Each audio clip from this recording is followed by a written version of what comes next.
نے دیکھا ہے کہ یہ عتبات مقدسہ امام رضا کے حرم میں یا حضرت معصومہ کے حرم میں وہ کارپیٹ بچھے ہوئے ہوتے ہیں، اور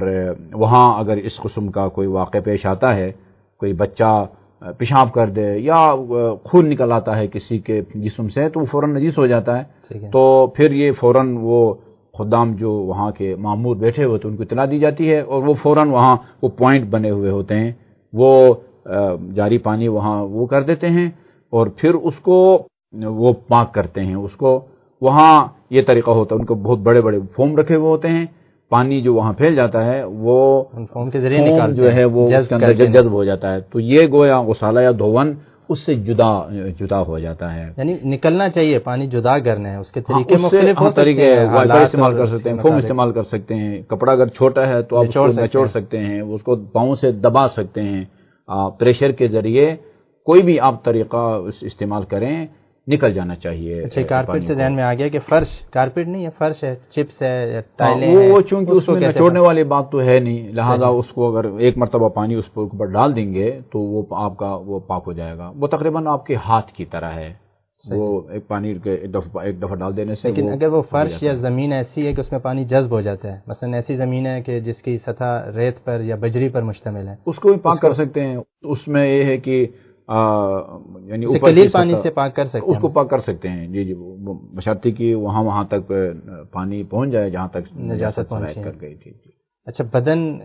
اگر نجس ہو جاتا ہے، متنجس ہوتا ہے، تو اس کو پاک کرنے کا کیا طریقہ ہے؟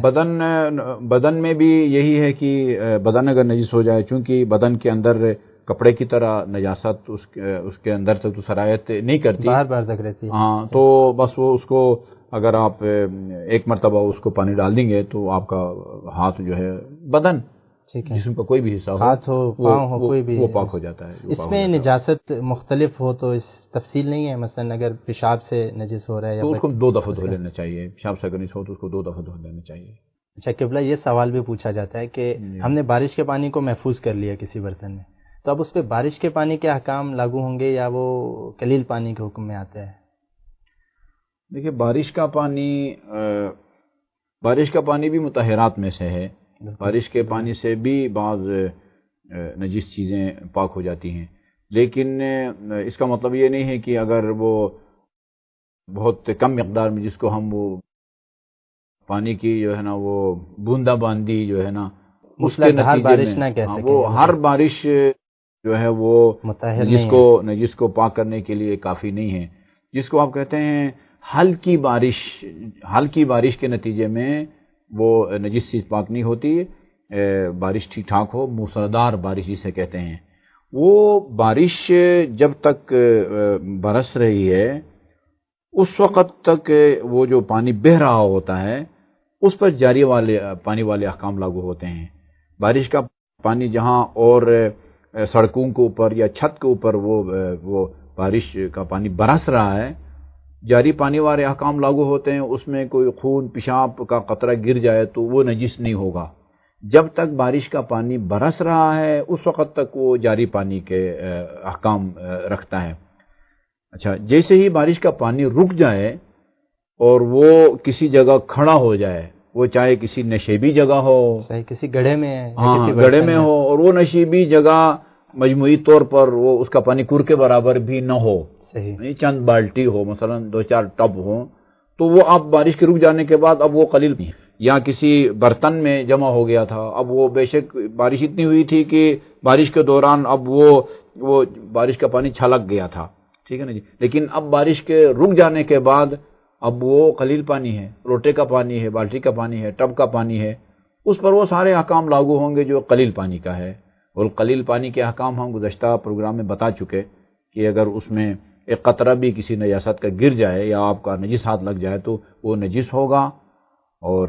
اس کو پھر پاک کرنے کا یہ طریقہ بھی بتایا گیا کہ قلیل پانی سے اگر کسی چیز کو دھوتے ہیں تو اس کا الگ طریقہ ہے۔ تو بارش جب تک ہو رہی ہے، موسلادھار بارش، وہ جاری کا حکم رکھتی ہے، رک جانے کے بعد اس کا پانی جہاں کھڑا ہوگا وہ اس کے وہی احکام ہیں جو آب قلیل کے ہیں، یا اس میں اگر نجاست گر جائے تو وہ نجس ہو جائے گا، اور پھر یہ ہے کہ اس کو پاک کرنے کا پھر یہ طریقہ ہے کہ بعض چیزیں جو ہے ان کو اگر پاک کرنا ہو قلیل پانی سے تو پھر 2 مرتبہ دھویا جاتا ہے، ورنہ یہ پھر جاری والے حکام اس پر لاگو نہیں ہوتے۔ قبلہ پانی کی بحث کو یہاں سمیٹتے ہیں اور ہم اپنے اگلے مطہر کی طرف بڑھتے ہیں۔ اگلا مطہر کون سا ہے؟ اگلا جو مطہر ہے وہ زمین ہے۔ صحیح۔ رسول کریم صلی اللہ علیہ وسلم کی طرف یہ حدیث منسوب بھی ہے، آپ نے فرمایا جعلت لی الارض مسجدا وطہورا، اللہ تعالیٰ نے زمین کو میرے لیے سجدگاہ قرار دیا ہے اور اس کو مطہر قرار دیا ہے۔ جس طرح زمین پر سجدہ کیا جا سکتا ہے، البتہ سجدے کے احکام میں ہم پھر تفصیل سے بیان کریں گے کہ زمین کا کون سا حصہ ہے جس پر سجدہ کیا جا سکتا ہے۔ زمین ہے لیکن وہ کان کا حصہ ہے، جیسا نمک ہے، جیسا لوہا وغیرہ ہے، سونا وغیرہ ہے، یہ بھی زمین ہی کا حصہ ہے لیکن اس پر سجدہ نہیں ہو سکتا۔ تو آپ نے فرمایا اللہ تعالیٰ نے زمین پر ایک تو سجدے کو جائز قرار دیا ہے اور اس کو مطہر بھی قرار دیا ہے۔ زمین بعض نجس چیزوں کو پاک کرتی ہے لیکن وہ اس کا جو دائرہ کار ہے وہ پانی سے محدود ہے، یا پانی سے تو ہر چیز کو پاک کیا جا سکتا ہے، فرش کو پاک کیا جا سکتا ہے، جسم کو پاک کیا جا سکتا ہے، کپڑے کو پاک کیا جا سکتا ہے۔ زمین بنیادی طور پر ان چیزوں کو پاک کرتی ہے کہ جس کو نجاست زمین سے لگی ہو، مثلا زمین کے اوپر وہ خون کسی کا بہہ گیا تھا، زمین کے اوپر کسی نے پیشاب کیا تھا، اس کے اوپر کوئی قدم رکھے، اس لیے کہ آپ نے زمین مطہر ہے یہ تو بتایا، یہاں زمین اور مٹی میں فرق ہے۔ یعنی ہم نے پانی کے بحث میں آپ نے بیان فرمایا ہے کہ ہم مٹی سے مانجتے ہیں، کتے یا خنزیر نے اگر برتن کے ساتھ اس کو پانی پیا یا کچھ، تو وہ مٹی اس وقت ہم یہ نہیں کہیں گے کہ برتن کو پانی اور زمین نے پاک کیا ہے، بلکہ یعنی مٹی جو ہے اس کو ہم زمین نہیں کہہ رہے، مٹی ہمارے زمین میں شامل نہیں ہے، ایسے ہی ہے نا؟ نہیں، مٹی زمین میں شامل ہے لیکن وہاں جہاں مٹی کو آپ مانجنے کے طور پر استعمال کرتے ہیں وہاں مستقل طور پر وہ مٹی مطہر وہ ناکافی ہے۔ یعنی آپ اس کو مانجیں لیکن بعد میں پانی سے نہ دھوئیں، وہ برتن آپ کا پاک نہیں ہوگا۔ میرے ذہن میں ایسے آ رہا ہے کہ مٹی تھوڑی لے کے اس پہ وہ زمین وہی ہے کہ زمین ہے، جو وہ زمین ہے، وہ زمین ہے، جہاں مراد زمین ہے، تھوڑی مٹی نہیں ہے جو ہم لے رہے ہیں، وہ صرف زمین نہیں ہے۔ یعنی یہ کام آپ جس طرح برتن کو آپ مانجتے تھے، جیسا بھی بتائیں گے، پاؤں کا تلوا ہے یا اور چیزیں، تو وہ جس طرح زمین سے پاک ہوتی ہے، آپ تھوڑی سی مٹی لیں اس کو اپنے ہاتھ کے اوپر اور وہ تلوے کے نیچے جو ہے نا وہ رگڑ دیں تو وہ اس سے پاک نہیں ہوگی، زمین کی بات ہے۔ صحیح۔ یا تو زمین اس متنجس کو پاک کرتی ہے کہ جسے نجاست زمین کے اوپر سے لگی ہو۔ صحیح۔ مثلا زمین آپ کے نجس پاؤں کو، آپ کے نجس جوتے کو، اس کے جوتے کا جو جس کو سول کہتے ہیں، نیچے کا حصہ تلوا،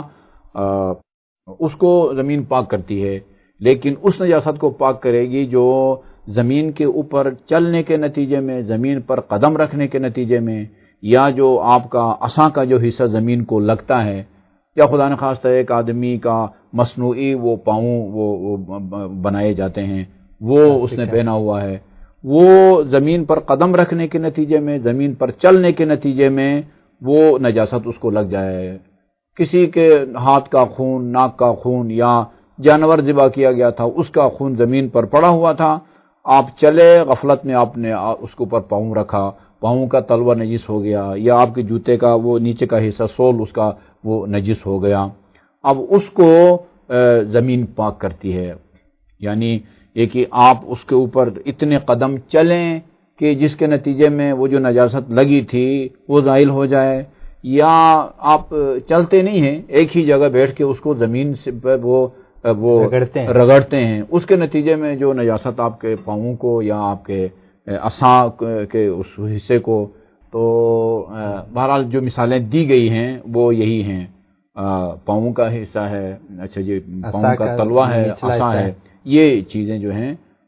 زمین کے اوپر آپ رگڑیں ایک جگہ کھڑے ہو کے، یا چلنے کے نتیجے میں اگر وہ پاک ہو جائے تو نجاست زائل ہو جائے تو یہ زمین معیار نجاست کا زائل ہو جانا ہے، یعنی قدموں کی تعداد اتنا ہو کہ نجاست زائل ہو جائے۔ تو یہ بھی سطح زمین ہی مراد ہے، اگر فرش ہے، دری ہے، چٹائی ہے، وہاں سے نجاست وہ نہیں ہے، فرش زمین ہونی چاہیے، جی ہاں، اور پھر وہ اس زمین کو بھی